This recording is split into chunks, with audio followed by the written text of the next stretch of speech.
And we're live.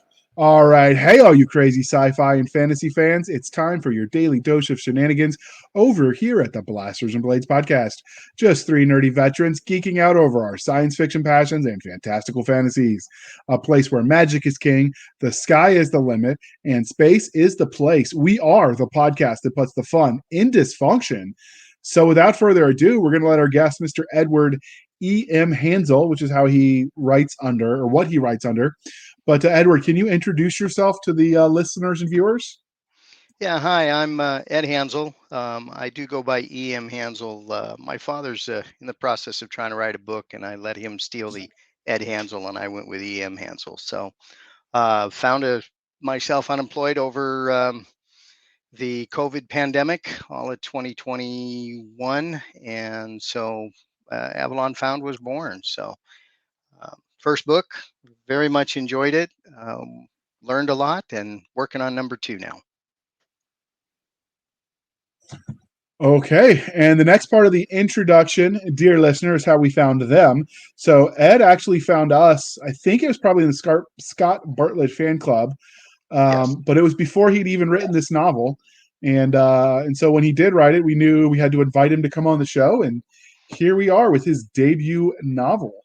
So all right. Before we get started, sir, we have to do it. The religion question: Star Yes. Wars, Star Trek, or Firefly? I'm going to say it's Star Wars and Star Trek. They're equal. They're each in their own different galaxies. So both of them equal. Okay. And now, because we are polytheistic, Game of Thrones, Lord of the Rings, or The Wheel of Time? I'm going to go with Lord of the Rings. That's always been my favorite. It's a classic. You can't go wrong with it. No. So we here at the Blasters and Blades love both the fantastical and the scientific. But what was your first love, sci-fi or fantasy? Well, I think it started off with fantasy and then rolled into science fiction real quickly after that. It was the old classics, Heinlein, and uh, you know those while I was reading the Lord of the Rings. So I would bounce around with some of those. Okay. What is your first memory of engaging in spec fic? Was it reading? Were there games, TV shows? Like, where did you discover this space? Um, it was in high school looking for some cool books to read. Kind of got into, gee whiz, I want to read something, and I was tired of reading, the Huckleberry Finn, which was required for your English class. So I took off with The Hobbit, and really really enjoyed that. And then from there, everything just was like, okay, what's another book I can read that I can enjoy and get lost in. So it was the rest of the Lord of the Rings. Then it was off to the sci-fi. Did you ever watch the animated Hobbit cartoon that came out late 70s, early 80s? I did, and I thought they did a terrible job. Was I, it the I graphics that were terrible, or you thought their interpretation was terrible? well, for one, I didn't care for the graphics. They came out with a few of those, and I thought, all right, but I didn't think they did. I thought they tried to do the book justice. I just didn't think they got there. Um, you know, I thought the latest series that last 10 or 15, 20 years ago that they did of the Lord of the Rings, where it wasn't animated, was much better. And they even threw in some of the symbolism and other things in there that you would only recognize if you read the book. And that was, I thought they stayed much more true to form. Okay, that's a good answer. I actually enjoyed it, but I watched that before I had read the book, so it sort of helped. Hmm. Um, so, what is it about the speculative fiction genre writ large that you love so much? Um, it's the same thing with Star Trek, and that they provide what the future could be. Different things that were like, hey, that would be really cool. The artificial gravity, the inertial dampeners, you know, faster than light speed. We always say the communicator turned into a cell phone. We now have Apple Watches. All of that fun technology. We were thinking, wow, that would be really cool when we were kids, and we used to play that we had that, and today we do. So those are the things I liked, is that the imagination of what could be. Have you followed the X prizes that do like one of them they did was you had to invent the tricorder which could diagnose medical issues, and so they actually have challenged corporations to design some of the tech from Star Trek, and they've done it for some of it. As So they it's did have funny. a Go ahead. as you say, they did have the rudimentary app which could diagnose. Although anybody that's played with WebMD knows how dangerous that is if you don't know what you're already doing anyway.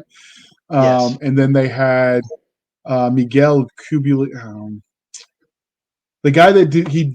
There's, I'm drawing a blank on his name. It starts with an M, but he designed the warp drive, Oh, um, cool. of mathematical formula for it. I saw that. Yeah, I think I Um, saw that actually on the Scott Bartlett Facebook page. You know, Either that or the Forbes yeah, one. Both of he. them throw stuff out.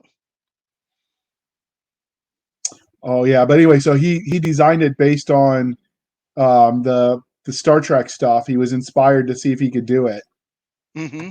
um, which I thought was awesome. Yeah, that sounds really cool. I actually, on the tricorder side, I actually, gosh, it's got to be 2013, 2012, 2013. I actually got into some stock that turned out to be not what it was really caught up to be, and luckily I didn't put too much money into it, but it went belly up. And their claim was something very close to the tricorder type situation, where it could read medical diagnosis with a small handheld device about the size of a cell phone. Oh, was that one with the Steve Jobs wannabe lady? No, it wasn't. It wasn't that one. That was a Cronus, I think it was. This was something else. I'd Yeah. have to look it up. I don't even think I have the records of it. But I bought some penny stocks. Threw a couple $100 into some penny stocks, and once it got frozen by the Securities and Exchange Administration, I'm like, I got duped. So And it's one of those things where like it sucks that you get duped trying, but if you don't at least try, like if people aren't willing to try on some of this new tech, you don't end up with the funding for the next stage of whatever. yeah, And yeah, I exactly. looked it up real quick. It was the Miguel Alcubierre warp drive, which was faster than light travel based on calculations he created because he's a physicist inspired by Star Trek. So he sat Hmm. down and he wrote the mathematical equation that makes it work. The problem with is it requires more energy output than the sun will put out in its lifetime. So obviously there are flaws, but in Yes, theory, it is yes, possible. yes. So I Um, thought that was kind of cool. And I will link a Wikipedia article for you, dear listener, so you can check it out because I probably butchered his pronunciation. He's a Mexican scientist. okay, that I'm gonna even look So I that thought that up. was kind of cool. Yeah. My thing also for me was, if you look at the Gateway Foundation, they created a Voyager station, and that is kind of they're trying to raise funds to create the first commercial space station up in Earth orbit that would be private or corporately funded, and that was the inspiration for my generation ship, which will come up in I a saw pretty that. cool. I, I've seen the ads for that, and it looks promising. But whether that's real or just a really good infographic that somebody made up, it was impressive looking. Though they were going to try to make it into a hotel to fund it, Yes, they're like I actually guess a space hotel. they're selling stock right now. The Orbital Assembly Corporation, I think, is the name of it. I've gotten a few emails asking if I want to buy stock in that, but it's another one of those where you get in it penny stock, and you hope it's going to take off and go from there. So I like the concept, and it made a great thing for my book. I reached out to them and asked for permission to use it, and they said yes. So I ran with it. So How did your love of all things scientific and speculative fiction, the genre, transitioning into you deciding to write stories in this space? I've written some small short stories here and there for school, or even in church. I would write short stories that would go with lesson plans that they needed. So I would do a few things like that kind of had a purpose and so forth. And my father was always egging me on to, hey, write, do it. And when I was unemployed all through the COVID pandemic, we were all sitting at home. I sat down in front of the keyboard. I actually had a beginning and an ending, and I thought, okay, I think I can do this. And one chapter turned into two, and next thing I know, I had a book. Nice. So many authors will let their own real life experiences influence the stories they tell. So, were there any specific formidable moments that you feel like shaped you as a storyteller? Yeah, and there's actually a couple of spots in there that had some personal experience, or memories of how something were, or what they could be. Absolutely throughout it. Yes, with several characters or several instances in the book. All right, from real life to the page. I like it. So, transitioning from the writing side, let's talk about things from a fan angle. Have you gotten any cool fan art or cosplay yet? I haven't. I would love to get some. If somebody's out there doing something, by all means, go out to my website and send me a picture or something. Let me know. I'd love to put it on my site. Might even end up with something in my book. In the next couple books that I'm looking at doing. Okay. So, has anybody asked for your autograph since you started writing? I've had a few people that have asked me to sign a book. They bought a book and brought it to me and asked me to sign it. The those that are close to me, kind of friends, coworkers. They're like, "Yeah, I bought a book, but it needs your signature." All right, here you go. Let me pen my name. So it felt weird the first half a dozen times. I've also sent some off to those that have helped me, those that are kind of mentioned in the book, the authors that were an influence in helping me get my book over the finish line, or hey Ed, this needs to be fixed in your book. Those I sent off signed copies as well. Okay.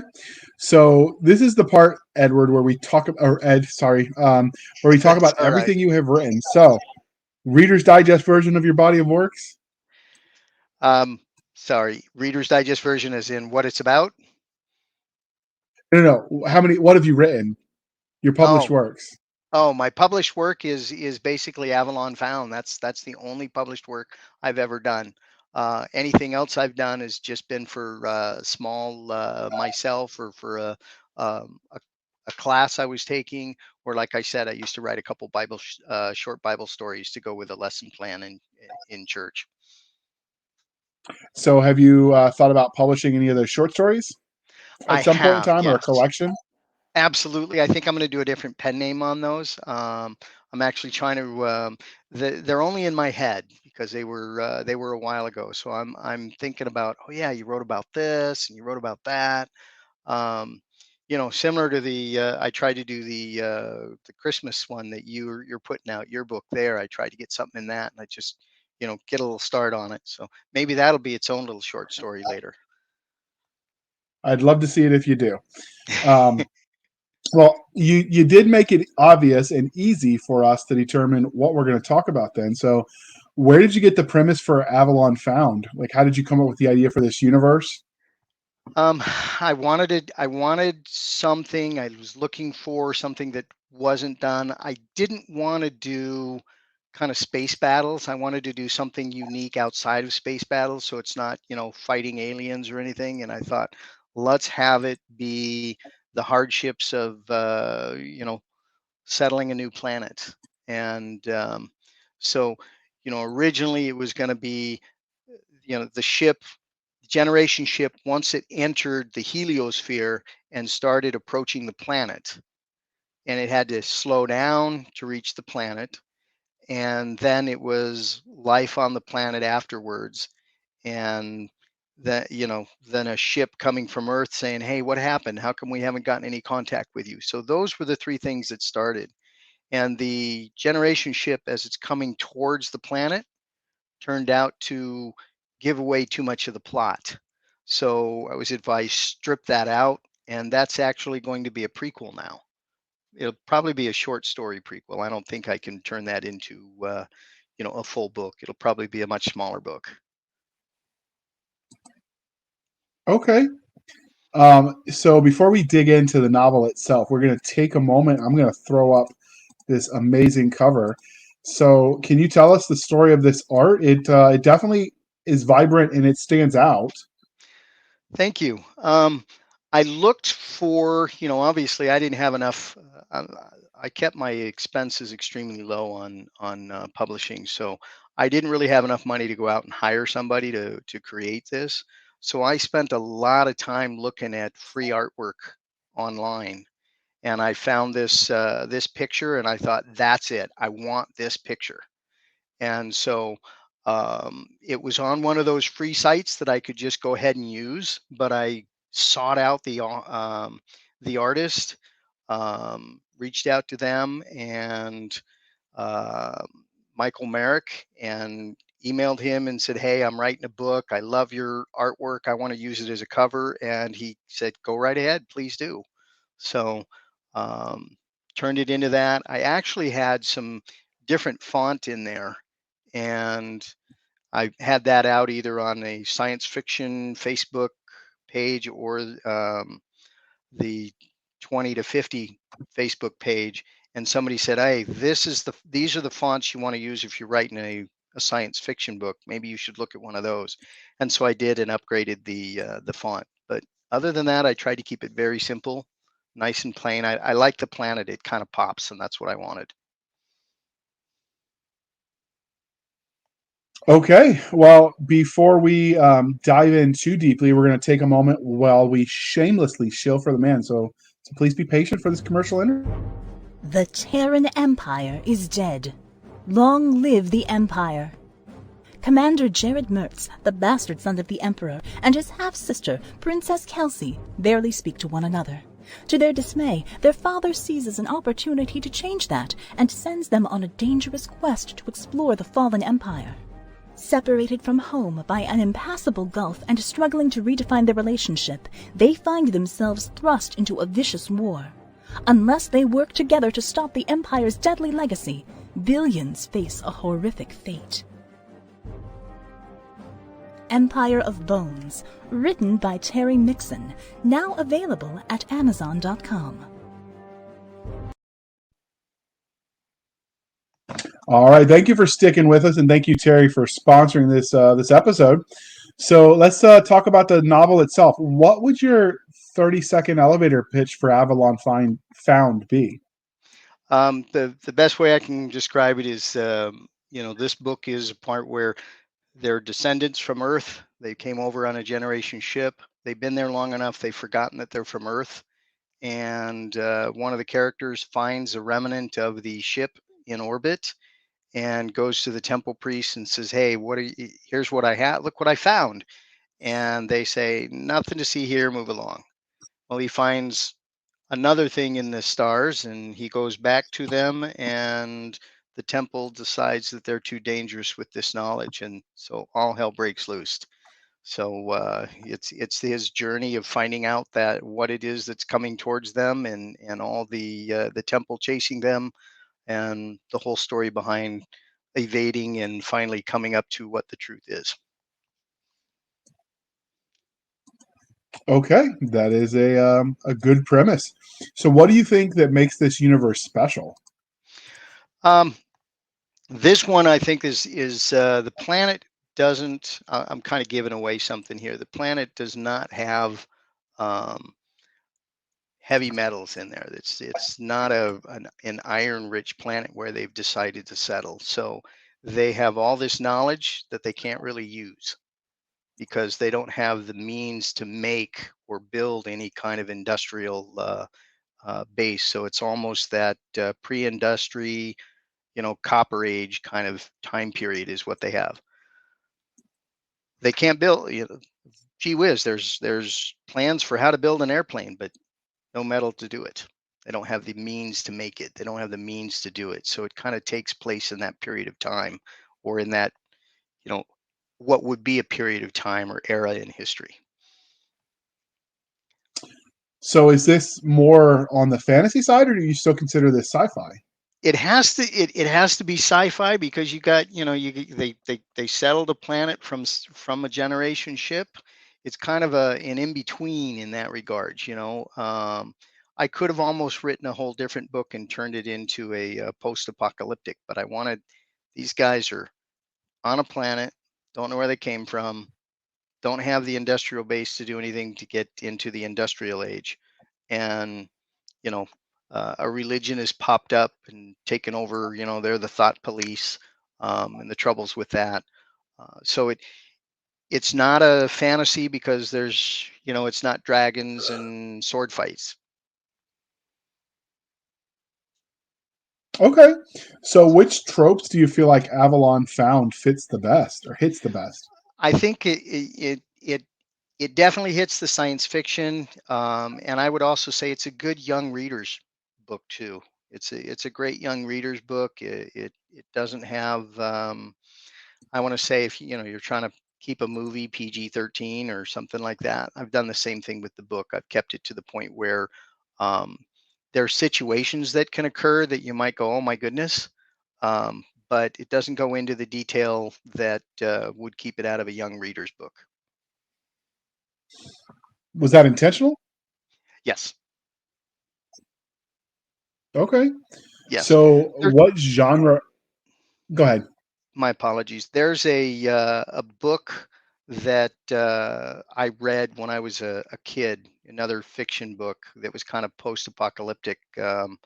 Paul O. Williams wrote the Pelbar cycle, and he wrote something very similar in, what kind of his was post-apocalyptic, but he wrote it where there was a lot of situations, adult situations, real situations that people come up with, but instead of using cuss words, they were calling each other fish guts and slime balls and, things like that. So it kept it clean in that regards. And I tried to do something with this too, is I didn't have a whole lot of foul language or anything like that, so that it would appeal to the young readers.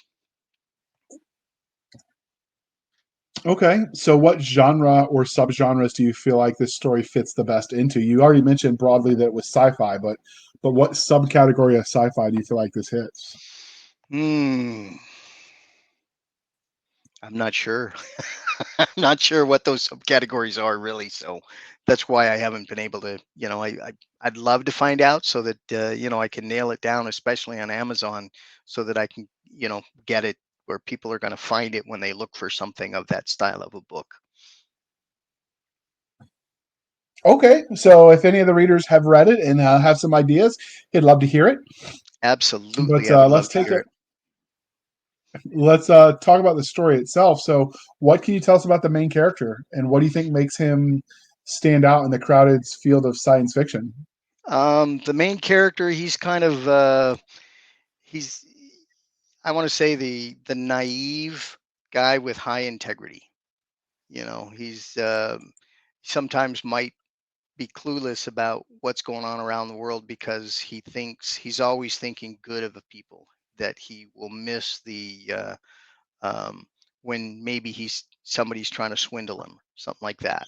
Um, he's always, I put him as a tradesman. He's always helping people.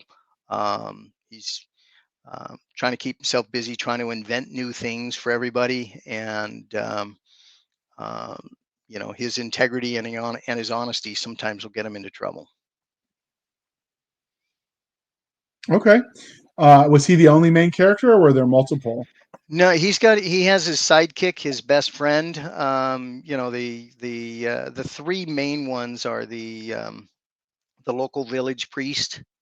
Um, then Jokup is the main character, his best friend, which is Edmund, and then the Donov, which is the local village priest. The three of them are kind of partnered together, and then it kind of, they build a merry band as they go. It kind of expands as they go through the book and pick up new characters. But Jacob is number one, and then Edmund would be his sidekick. So were there other secondary characters that stood out to you? When I started the book, the one character that was kind of a surprise was he was probably Jacob's brother. I had no idea putting him in, and all of a sudden it's like, hey, he'll fit here. I'm going to put this guy here. He because I mentioned that he has some brothers, but one of them kind of joins the group later on, and that was totally unintentional. Had no idea of even putting him in the book. Just kind of, oh, he had two brothers. Okay. Um, do you think they'll get a larger role in any future books, or are they still going to stay secondary? Yeah, they'll probably still stay secondary. I was going to say the other main character that came out is, you have to have your villain, and there was one villain, high priest, that as I first wrote him, some of the other people came back and said, Ed, you needed to you need to show more of why this guy's a villain. You need to create more about him. So I had to go and think of, all right, how do I make somebody more evil or more yuck than they are? Um, so he's in book one only, but the others, yes, I've already started adding in the second book. Um, it's another city on the planet that the that they're going to engage and talk with, and I've already brought in some of the characters from there. Okay. So, speaking of characters, if yours met you in a back alley and they knew that you were the E.M. Hanzel that made their life difficult, how do you see that interaction playing out?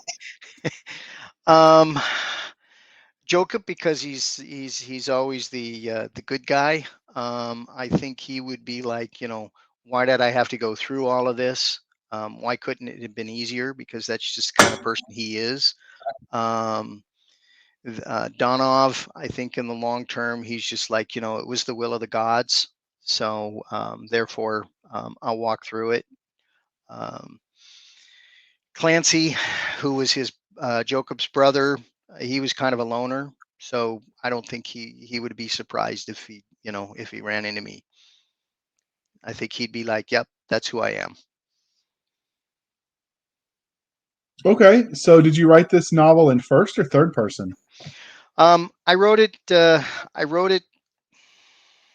It isn't in first. It is in third person, and kind of a past tense situation. I started writing in first, and I knew I very early on I was going to have trouble with it, so I kind of had to switch it out. Okay. So, we're going to ask you for a second where you give us a sneak peek behind the curtains. So, were there any cool scenes that had to get cut from the final book that would be entertaining? I actually had to cut everything from the generation ship coming in to the planet. I had several bits and pieces that kind of dropped in there because I wanted, it was like all of a sudden you'd get a little sneak peek of what was happening on the ship as it was slowing down to arrive at the planet. I used the idea of, the Voyager took 17 years to get to the edge of our solar system. So I kind of made it that it was going to be, 15 or 16 years that this ship had to slow down from how fast it was going in order to properly reach orbit, so they could settle the planet. So I had all of that occurring, going through an asteroid field, other mishaps that occurred on the ship um, as they were coming close to the planet, and all of that is going to actually turn into a prequel. I'll be able to reuse that and make another story with it. Do Did they know that the planet was not metal rich in minerals when they went there? They did not know where they settled was not rich in minerals. They didn't do their due diligence. They picked a spot. They expected that they would be able to, okay, like any, earth, iron, and those minerals are all over. But I kind of put this as the tectonic plates were a little thick there, and they didn't get the metals. They're on another part of the planet, and so when they got there, they didn't have any ability to get to where those metals are in large enough capacity to do anything. So that's probably the So it's weakest not part of the book. If you want to pick it apart about, geology and, how planets form and so forth, that's probably the weakest part, but I went with it. My first thought was have it a copper core. Well, copper doesn't give you a protective, a magnetic field like Earth does. You have to have an iron core. So I'm like, well, let's change it up a little bit. so it's not that they don't have metals. It's just that they don't have the ability to reach where they are. Correct. Correct. Okay.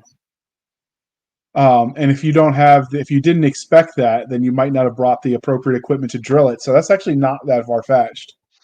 Yeah, the idea was they had We'll go with it. fabricators, so they could go for the raw materials and build everything they wanted with fabricators. But if you don't have any raw materials, your fabricators are nothing. That was the idea. 3D printing on a larger scale. Okay. So other than the fact that the metals are an issue, what can you tell us about the universe where the story takes place? Um, it's supposed to be close enough that it only took a couple of generations of people on the ship to get there. The other area, gravity's like 1.2 Earth gravity. I didn't even go. I haven't even thought about how long it takes to go around the sun. I did give it 2 moons, so when I get to the point where somebody's along the sea, I'll probably have to do some more tidal. Um, Impact will be greater, but that's a future book. Okay. So is Avalon Found? It's definitely going to be part of a series, you think, or Yes, is this a ab- standalone novel? absolutely, it is going to be. It's on the front cover, book 1 of the Avalon series. So I'm working on the second book. I can probably give you a little sneak peek on that. Um, and I'm looking probably about 4 or 5. I'm just trying to pick different uh, style of government, different style of what's going on there. Like the second book, I have slavery in it. Um, the city is, if you're familiar with Mexico City, it used to be on a lake, and so they used to have long causeways to get out to the middle of the city, and they used to grow their crops on barges. So I've kind of taken that as what my city is for the second book, and they because they're in the middle of a lake, they can't, their society doesn't grow as fast and so forth, so they actually go outside the city and round up the guys out there and give them, force them into slavery. And so it's going to tackle that, as well as gee whiz, they're not alone, they're part of Earth, and how do we rectify that and kind of bring them into the bigger family in another book. Okay. So every literary universe has its own internally consistent rules of science, technology, and or magic. So what sort of tech could we expect from these books then, if they don't have access to the metal? Well, as they reconnect with Earth, the thing that I did put in the book is is they can bend space now. They've found the technology to bend space. It's not a warp drive. It's not stargates or anything like that or wormholes that get them from point A to B. They've built the technology to bend space, so they can go a couple hundred or a couple light years. I'm not sure exactly which yet, but the idea was that bend space, go from one point to the other. Fold a piece of paper and you're there. Okay, I like it. So, um, when they reconnect, and obviously, if you can't answer this because of spoilers, I understand. When they reconnect with the other humans from Earth or wherever, does that happen in book 1, or does that follow on books? That does occur in book 1, and it will continue to follow on in book 2. Um, it will. Book 2, I've actually kind of made it that you know they don't speak English well in book two. So, it's not being, I feel comfortable giving this away where, there's a scene in there where they finally make contact with that second city and everybody says, they talk the language of the originals, you know. And well, I didn't study that. I can't speak that well. And, so broken English as they learn to speak with each other again. So that's been kind of Did you fun for have them. them? So did they speak their own language on Avalon, or did you have them using another In book route? one, I just say they talk funny, but they speak English. But in book two, they will have their own language. I'm not going to create a language there. I'll have them talking like in English. They'll read it like in English, but when they're interacting with each other, the individuals that are in the second book talking with um, the characters from the first book or the characters that came from Earth, they'll have some dialogue difficulties. Okay, so with the arrival of people from other planets that have been forgotten about, do you address how that affects their religion? The first one, it does have its own religion, definitely its own religion, and I do cover that. I don't necessarily want to give that away. That's Okay, I'll let that's fair. people read to discover that. The second book, um, I've kept religion out of it. I'm letting the book tell me this, as I write, I'm letting it kind of tell me what's going to happen. Um, there's already been a couple of points there where I thought, I'd outlined it and it's already gone a different direction as I'm writing. I'm like, wow, this is what the character I think would do instead of what I had outlined. Um, uh, and so far, there's no real religion in this one yet. Okay. So does this universe have aliens in it? No, I'm no aliens in it. It's kind of too early to tell. It's uh, the we're just settling. This is like one of the first planets outside our solar system that we've settled, and we've just learned how to bend space, or in that case go beyond light speed where we can jump from A to B. um, so they haven't expanded too far in the universe to be able to see any alien life, and we'll see. I don't know what the universe has in hold for us. So this is gonna obviously you don't have aliens, but if you were gonna create them in a different work of fiction, how would you go about doing that? Do you think? Would you let nature inspire you, your nightmares, create something out of whole cloth? Sometimes it's fun to talk about how you might create these kinds of creatures that don't exist in the real world. I have thought of it. If I write something, either another series, or if I have them in here, and I'm not sure yet exactly what I do. I mean, I've seen water creatures, air creatures, bugs. I don't know what I would pick, or whether it would be some kind of a humanoid. If you go the humanoid kind of the Star Trek kind of series, then they always pick that the universe was or the galaxy was populated with some kind of Earth-like beings, and I don't know what I would do yet. Okay. So this was a little bit of a shorter interview just because, with you being relatively new, a lot of your experiences outside of just you wrote the novel weren't they haven't happened for you yet. But That's true. before we wrap this up, was there anything that we didn't ask about Avalon Found that you wanted to tell us? Is it going to be available in all formats? Is it wide? It's on Amazon right now. I haven't made it go wide. I'm looking at what it takes to put it on Ingram Sparks. I do want to have it narrated. I'm not sure if I want to turn it over to somebody else or if I want to narrate it myself. I like the thought of narrating it myself, just because, if you've listened to any of Nathan Lowell's early works that he has on Audio, I like them better than I like what I hear on audiobooks. So, I'm just wondering if I'm just trying to be nostalgic about that, or if that would be a good play. So, the first thought is I got to get book two out, get it written, and once it gets to the editing stage, then I can go back and figure out what I want to do audiobook on book one. Okay. Um,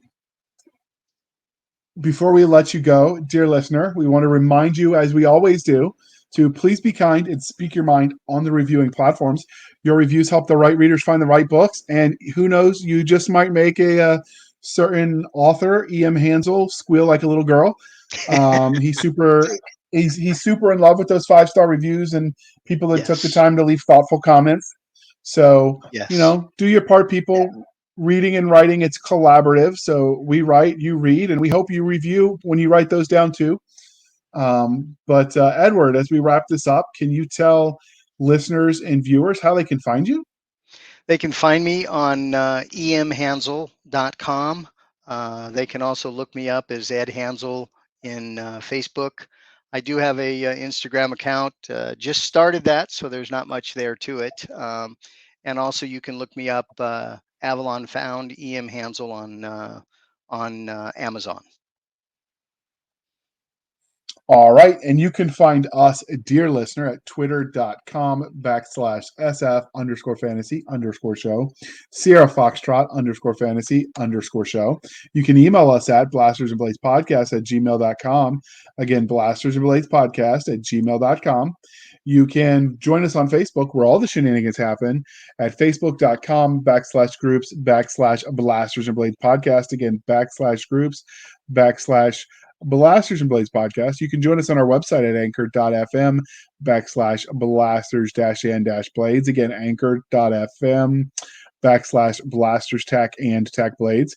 You can support the show over there for as little as 99 cents a month. You can help keep the lights on, or you can support the show more directly at buymeacoffee.com /author J.R. Handley. Again, buymeacoffee.com /author J.R. Handley. Be sure to put in the comment section that it is for the podcast, and I will keep my co-hosts, Doc Cisca and Nick Garber, duly intoxicated. They will drink until their liver surrenders. But we wanted to thank you for spending some of your precious time with us. For the aforementioned Nick Garber and Doc Cisca, I am J.R. Handley, and this was the Blasters and Blades Podcast. We'll be back next week at the same time where we'll indulge our love of nerd culture, cheesy jokes, and all things that go boom. All right, Ed, thank you for stopping by. This was a lot of fun, and we'll have to have you back sometime. Absolutely. I'd love it. Thank you very much for the opportunity to speak on your podcast too. So. All right. Well, you guys have a lovely evening, and dear listener.